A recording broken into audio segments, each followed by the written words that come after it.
The most painful part of breakup is the memories that comes with it. Those memories can be so painful, and that is why each time you get to remember certain things that happened in that relationship, it stirs up certain atmosphere and certain emotions that are not always conducive. And some people who have not yet healed from those memories get to the point of even losing themselves. Most of you enter into depression and frustration. A lady once shared with me her breakup experience with a guy that she loved so much. She said, "This guy is the very first guy I have ever loved, and I've invested many things. I've invested a whole lot of things, including my body."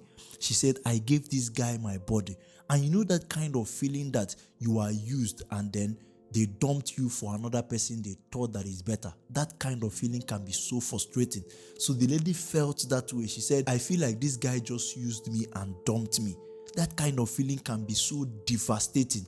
And that is why I keep on telling people, time is not enough to get through breakups, because the effect of breakup is not on time.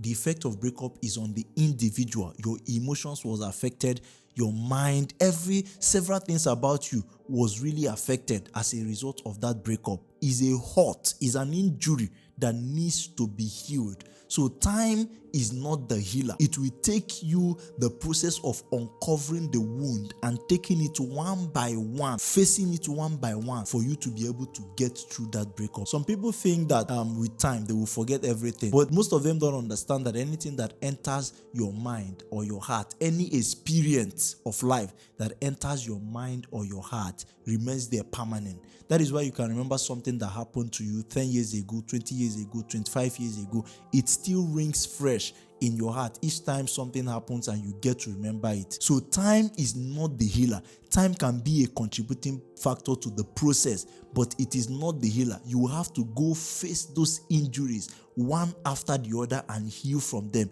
if you don't want it to keep on affecting you in the future. I've had that experience of breakup. Something happened several years ago. It just started on a very neutral ground as friends. Just greet, check up on you, and we didn't even know when the thing metamorphosed. And I realized that I was so emotionally attached to this lady, and the same thing was happening at our own end. And a lot of things happened in that relationship. We got to a point it couldn't continue.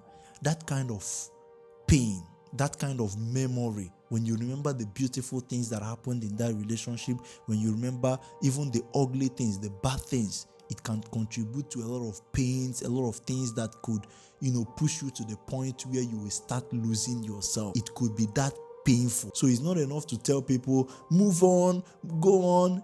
People who have not had that experience cannot be able to communicate properly to people who are going through it. And so as someone who have been in that shoe, as someone who have been in that kind of tight corner, that is why I'm making this video for people who are having that experience currently. There is a way to get through breakups, and that way is to heal from it. You have to get over it. And that is what I'll be teaching you in this video. I'm going to be giving you 5 practical steps of getting over breakup. And I'd like you to note down this, that breakup simply means a hurt. It's an injury that needs to be healed. Stop covering it. The more you try to cover it, the more the injuries grows deeper. That is why a lot of people, their relationship with others is affected. Many ladies today see guys as wolf as a result of the breakup that happened or something that happened in their former relationship. Many ladies are moving into feminism not because they want to get into it, but because of the experience they had in their past relationships with guys. And so it now hardened their heart. They did not heal. What is making them act that way is the experiences that they have gathered, and those experiences are injuries to them. So day by day, their heart is being hardened. Day by day, they become worse. Day by day, they are turning wolves. Many people carry that into their marriage and they mess up the whole thing. It is because they have not healed from those injuries. So you must see breakup as a pain, as an injury, as a hurt that you need to heal from. And if you start seeing it that way, you will now follow these practical steps I'm going to give you, then you'll be able to get through it. So if you're coming to my channel for the first time, you are very much welcome. This is OC Godstein speaking to you, and I will encourage you to please follow this video to the end if you must get the value out of it. Number one way of healing from breakup is to first activate the power of silence. Anytime breakup happens, please don't act at the impulse of your emotions. Emotions can be so overwhelming anytime breakup happens. You might be pushed to doing certain crazy things that will cause more hurt to you. So I would rather encourage you to please pause. There is something called the power of silence. Hold on a little while. Allow your emotions to calm down. A lady once told me a story of how a breakup happened. The guy broke up with her and she acted quickly at the impulse of her emotions. She carried all her bag and everything and started going to the guy's place. And she stayed there all through the night begging outside the door. Imagine, she was begging all through the night till the following day, and the guy did not open up. So the following day, while the girl was still lying at the door opened and the guy came out with another girl. Now imagine that kind of thing. It will now cause more pain. That could actually lead to the point of getting so much depressed and frustrated as a result of seeing what happened.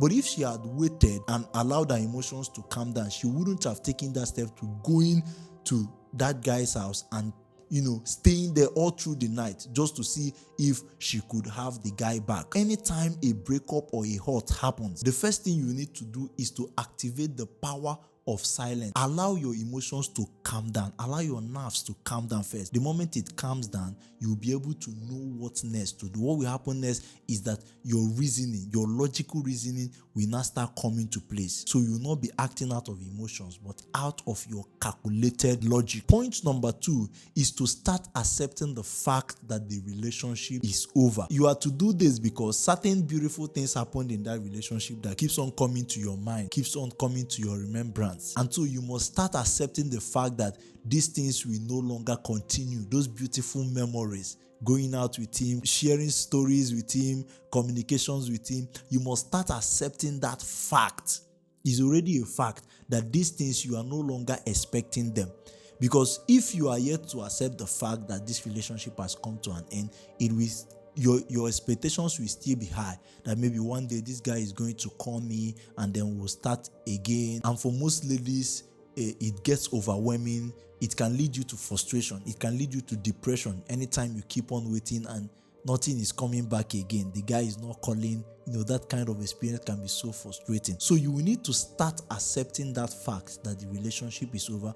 And then thirdly, this one is very important. Please pay attention to this third point. You have to go and list out the wrong memories, the wrong things that happened in that relationship that is still coming into your memory.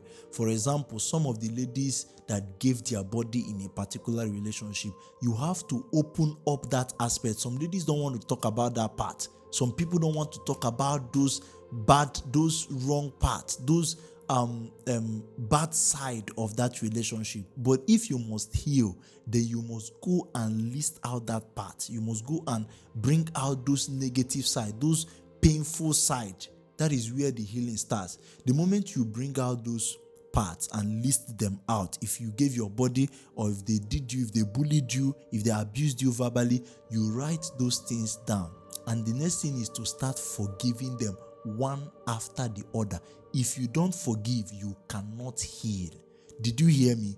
If you don't forgive, you cannot heal from that breakup. You will still harbor it in your memory, and it will keep on affecting the way you think and relate with others. Even when you get into marriage, it will still be affecting you.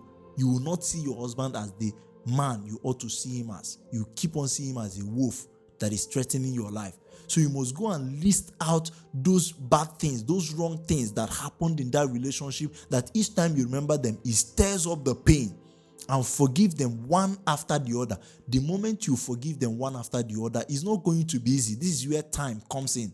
It will take time, but keep on forgiving. If it comes to your memory again, say, I have forgiven him. You can mention the name of the person.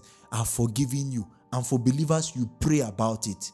You say, God, I've forgiven this person of this wrong that he did. If you do it consistently, give yourself few weeks, you will realize that each time those memories comes up again, it can no longer activate pain or hurt you again. You will realize that you are free to carry on with life. Each time it comes up, you can be able to resist the emotions that comes with it. But if you don't forgive, anytime it comes, it will keep on weighing you down. So one of the signs that you have not healed is anytime you remember those things that happen, it will keep on pulling you down. It will keep on depressing you. It will keep on frustrating you. It means you have not healed. You have to go and list out those negative things, those bad things that person did to you, and start forgiving them one after the other. And then the fourth thing, this one might not be what you want to resonate with, but you have to apply it. The fourth one is to block off the person. You will have to distance yourself from the person. And this is not kind of forming an enemy or seeing the person as an enemy. This is not kind of seeing the person as an enemy. No, you are kind of trying to help yourself to regain yourself back. This was part of what I did when I had my own experience. I had to block off. I had to distance myself. I had to give her that distance. And the moment I gave her that distance, after a while, I started getting myself again. All right. So one of the things you would have to do is to block off that person. If you have the number, you can block it. Block off. If the person is on social media, you can block off anything that will make you remember that person for the meantime. This is not your enemy. Understand this point. It's not your enemy, but through the time of healing, you will have to cut off things that will cause more injuries to you.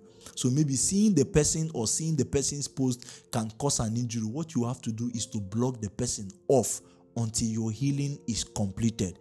And then the fifth thing you have to do is to change environment. You don't heal outside the hospital. If you must heal, then you must be carried into the hospital. All right. So change environment. And in changing environment here, I mean your friends, your circle. All right. If you are in the group of certain people that talks about that person often, you have to change that circle for the time. That is part of the way of blocking that person. And I'm going to add another point for you as an extra bonus. The next thing after you have done these 5 things is to reconnect back with the person. That is why I said that point number 4, blocking off the person, is not seeing the person as an enemy. You want to heal. And after healing, you will have to reconnect back with that person. Else, the person will be seen as an enemy in your heart. And if you see that person as an enemy, it will keep on hurting the way you do certain things. All right. So you have to go and reconnect. Reconnecting back is not starting a new relationship. On a neutral ground, you can check up on the person. Hello, what? You can send a message. Just find a way to reconnect. In reconnecting, you will know whether I've forgiven this person or not. It's in reconnecting that you know whether I've completely healed or not. And this is not applied in all situations. Certain people, you don't have to reconnect with them again. Certain people, you just have to cut them off completely. So I believe that when you apply these 5 practical steps, it will help you to get through that breakup. It is possible to get through it. Please don't cover the hurt. I am begging you. I am pleading with you. Open it up. Face it. It's going to be painful at first, but you have to face it and heal from it so that it will not also affect your children and the people around you. If this video blessed you, like, subscribe, and hit the notification bell so that you will not miss out on our subsequent video. And if you don't mind, I would like to see your comment on your own experience of how you went through a breakup if you have experienced it before. All right, I'll be reading comment. See you right in the comment. Bye.